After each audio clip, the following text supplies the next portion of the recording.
Здравейте, вие сте с Богиня и сега ще ви давам съвети как да си хванете гадже. Първо, трябва да сте много красив или красива, каквото и да е, и да сте облечена с хубаво. Хубаво нещо, например рокля, както аз бях облечена. И да сте спусната коса и на една страна така, нали знаете, само понеже съм вързана, не мога. И трябва да носите чанта с вас.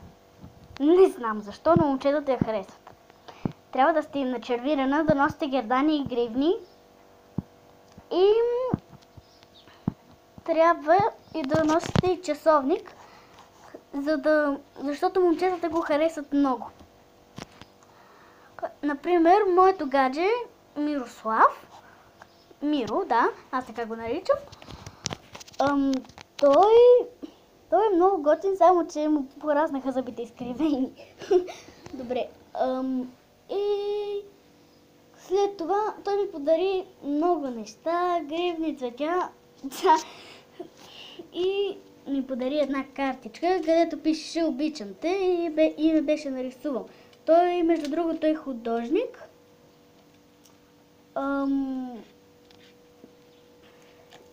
Какво друго да ви кажа?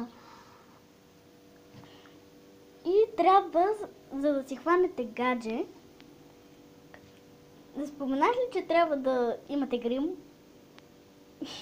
Не знам защо, но това обичат момчетата.